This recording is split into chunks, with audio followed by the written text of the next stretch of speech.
ang atong dinsin. Salamat, nandito kayo. Ito ang nangyayari sa atin. Sa mundo natin ngayon, marami na sakuna dumarating. Dahil ang sakuna ito, kasi may nagtanong sa atin, kailangan natin ang basbas ng Diyos. Tinanong ko naman sa Diyos, Ama, pwede daw basbasan ko ang nangyayari sa amin. Ang sabi ng Ama, hindi galing sa akin yan. Walang basbas ako ang darating mga sakna. Kung hiling ninyo ang basbas, ang bawat isa sa inyo, pumili kayo sa Kanya, siya ang magpapasbas sa inyo. Huwag kayo humiling sa lahat. Marami hindi naniwala sa Kanya, marami halos wala na respeto ang bawat isa. Ang kailangan ng Diyos, bawat isa may respeto. Hindi naman ako, sabi ng Diyos, hindi naman ako nagbigay sa inyo ng kapahamakan. Dahil binigyan ko rin ng buhay at lahat ang nangyari sa inyo, galing sa inyo, kayo rin ang nagpapahamak sa sarili ninyo. Kailangan ninyo, kung gusto ninyo at hiling kayo ng basbas, humiling kayo sa Kanya. Siya mismo ang magpapasbas sa iyo. Kanya-kanya tayo magbibigay ng hiling sa Kanya. Dahil siya ang Diyos, siya ang Ama, kailangan magbalik loob tayo sa Kanya.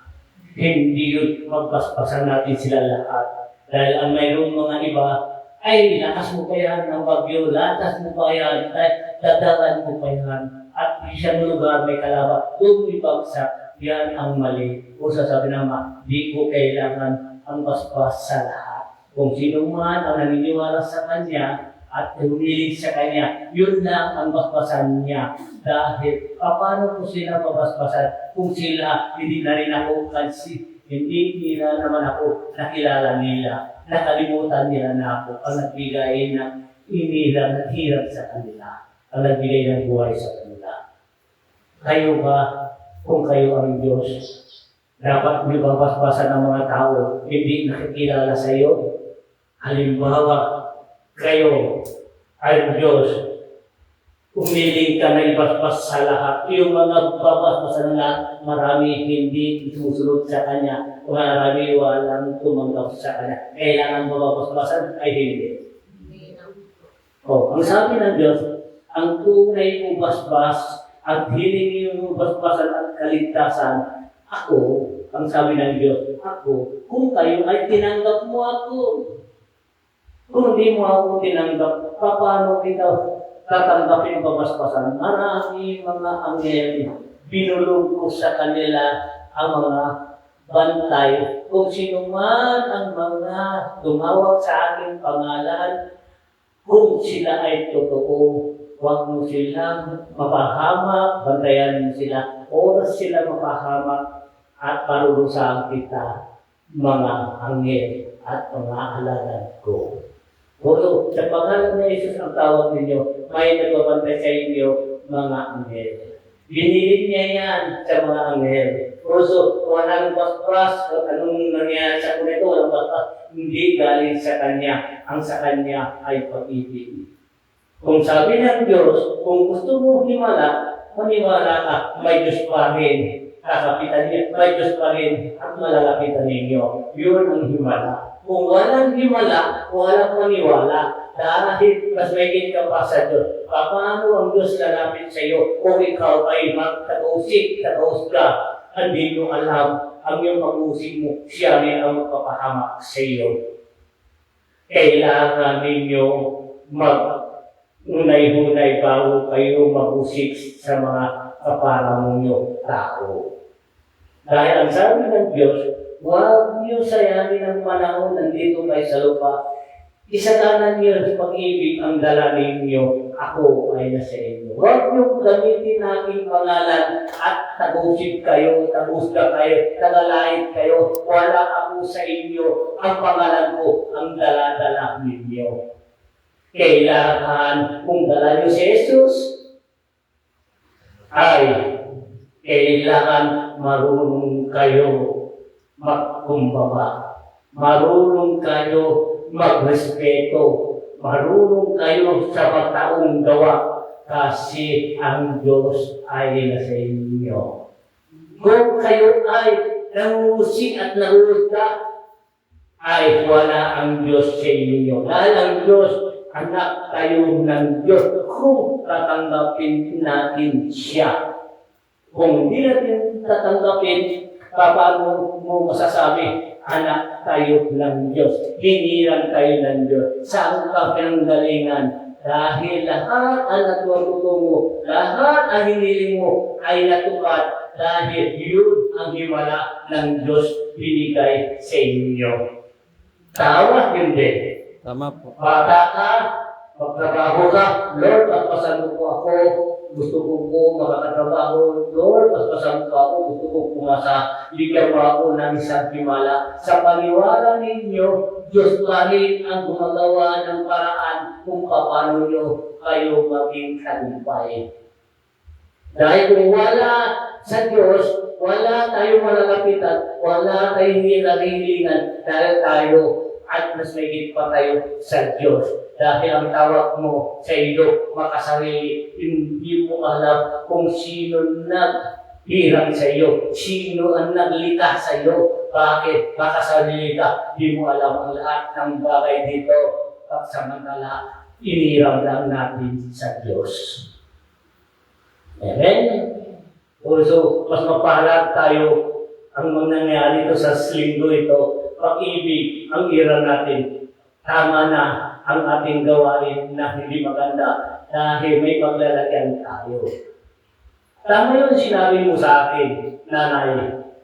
Kung paano, kung mga bata at paano ang pagpaglilinis ng mundo natin, hindi na tao, ang banal na espiritu pababa, siya nang gagawa ng paraan.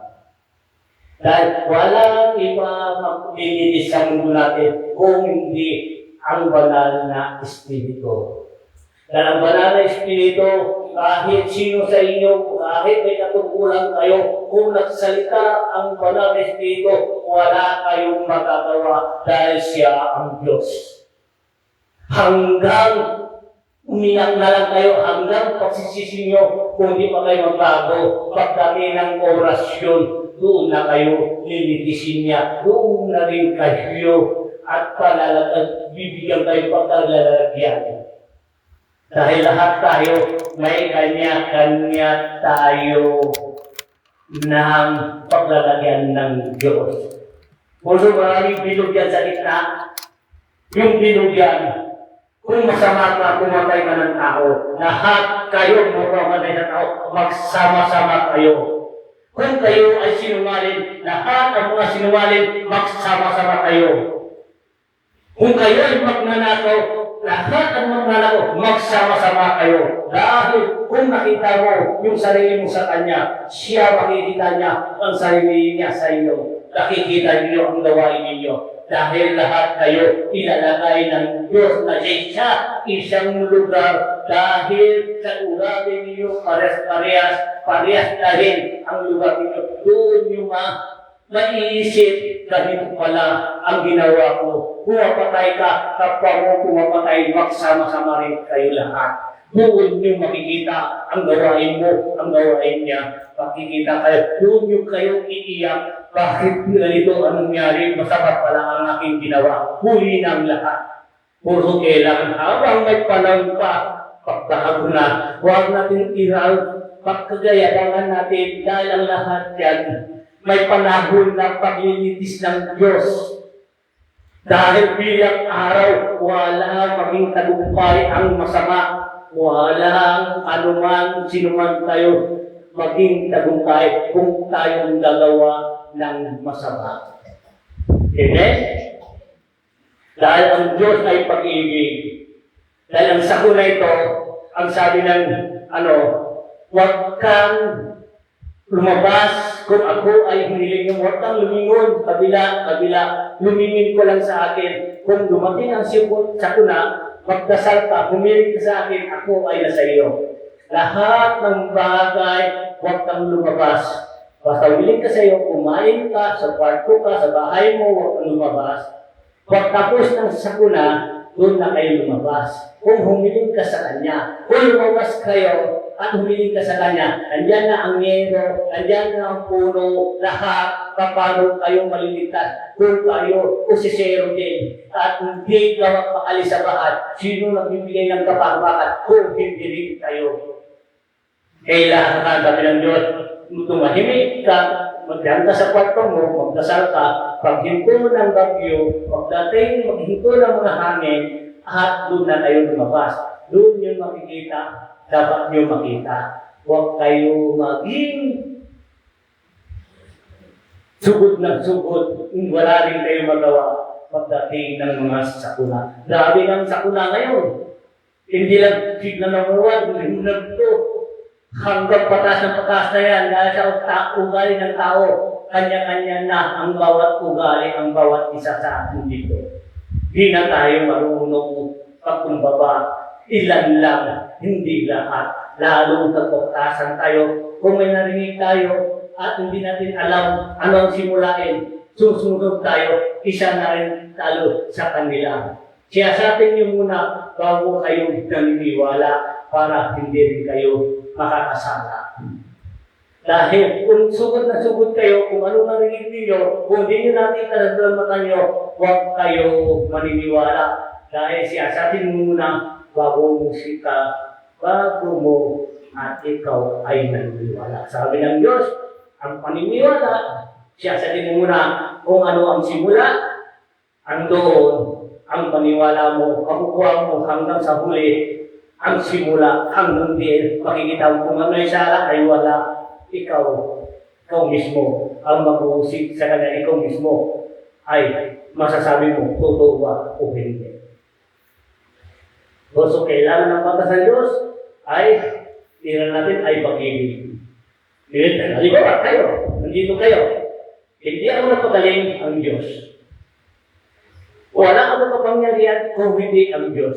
Hindi ako nagsalita dito kung hindi galing sa Diyos. Diyos pa rin ang simulain ko. Diyos pa rin ang pinaglilingkuran ko. Pati kayo pinaglilingkuran ko. Dahil ako, wala akong kapangyarihan kung hindi ako'y humiling sa Kanya. Kung hindi na sa Kanya, wala ako sa mundo ito. Sa mundo natin ang tunay na sa langit. Binawalan tayo dito para magbago. Huwag yung irarin. Sayang ang panahon. Kung di ka magbago dito, di mo alam kung saan kayo patutungo. Dahil pagsamantala lang tayo, kailan lang tayo dito titira, hindi tayo tatagal dito. Gusto ng Diyos, babawin tayo ulit patungo sa Kanya. Dahil Siya ang tunay natin kaligtasan. Amen? Sabi ng Diyos, maraming pangalan. Ang pangalan ko ay dala-dala nila. Maransista, maraming religion. Sa pangalan ko naman ang dala nila. Bakit hindi sila nagkakasundo? Di ba? Ang pangalan ng Diyos ay pag-ibig. Bakit sabi nila, kami ang ligtas? Dahil sa kanila, siya ang ligtas. Isa naman ang Diyos. Sabi ng Diyos, anak ko kayo lahat. Bakit po kayo dililigtas? Paano po kayo dililigtas? Pati kayo mismo, di nagkakasundo. Sino ba ang talagang Diyos ninyo? Bakit padala ninyo ang pangalan ni Jesus? Sa pangalan ni Jesus Christ. Hindi ba ang ako ay nagtubos? Ako rin ang tutubos sa inyo. Basta importante magbago kayo. Dahil ang dala-dala ko ay pag-ibig, kailangan ko dala-dala ninyo rin ang pag-ibig. Ang pag-ibig ang siyang magwawagi sa lahat. Sa pangalan ni Jesus, walang religion kung isa lang ang tagaligtas natin. Kailangan magbabago na tayo. Ang liwanag ng Diyos, dapat magliwanag na tayo. Walang religion, samahan lang yan. Dahil samahan lang yan, isang tagatanggol natin, isang tagaligtas natin. Paano natin tayo ay magliligtas kung di tayo marunong magkumbaba? Paano ang tanong naman, anak, ibang religion mo, ay ako ang dala mo. Anak, iba din ang religion, ako rin ang dala mo. Anak, bakit iba ang religion mo? Ako pa rin ang dala. Bakit hindi kayo magkakasundo?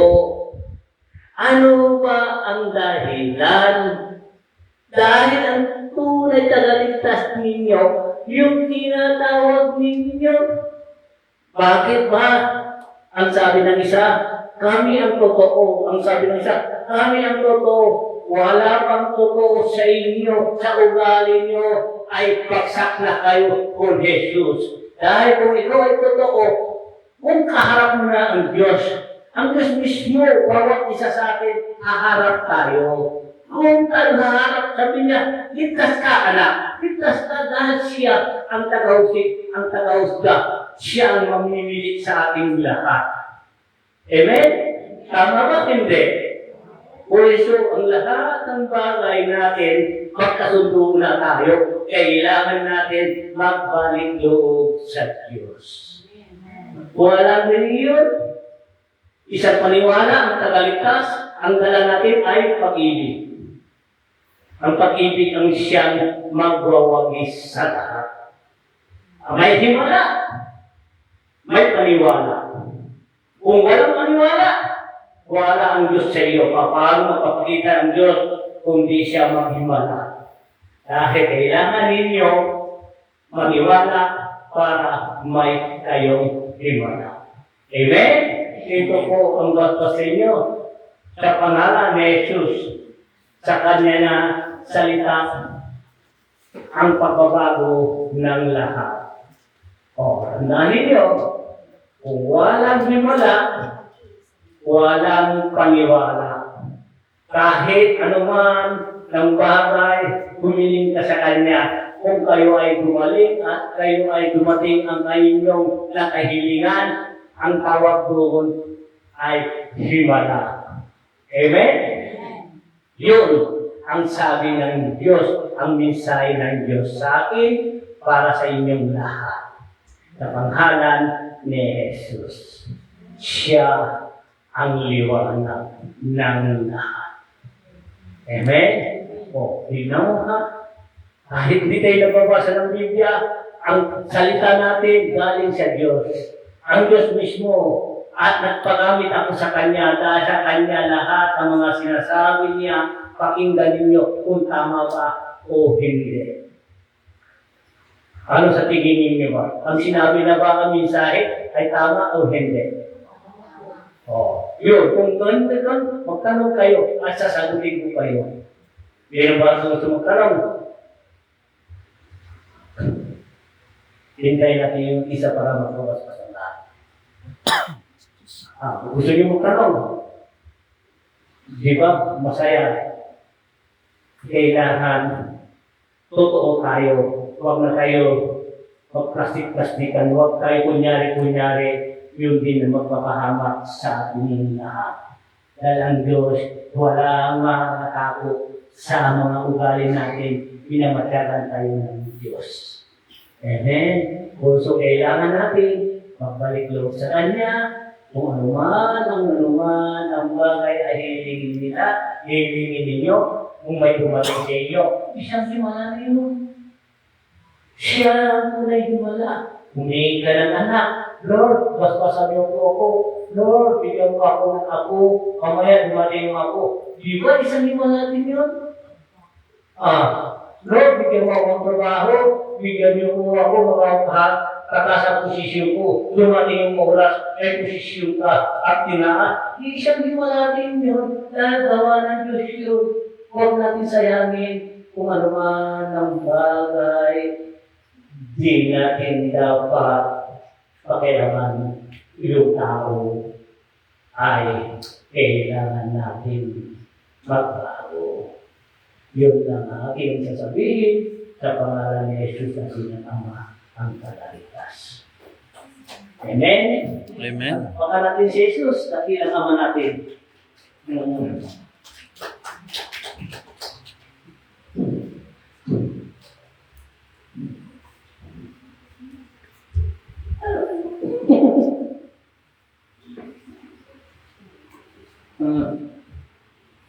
Hello, baby.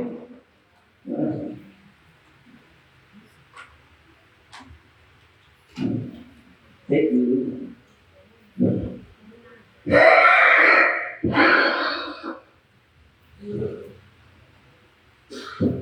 Yung tunog yun nasa Biblia yun. Dahil ang lahat yan, maraming salamat sa inyo at nanonood. Lahat kayo po at pangalan ni Jesus ang dakila nating Ama sa naligtas. Maraming salamat sa linggo ngayon. Yung kunting araw binigay ng Diyos sa akin, isipin natin para makakabuti sa atin, gawin natin para iligtas tayo ng Diyos. Amen?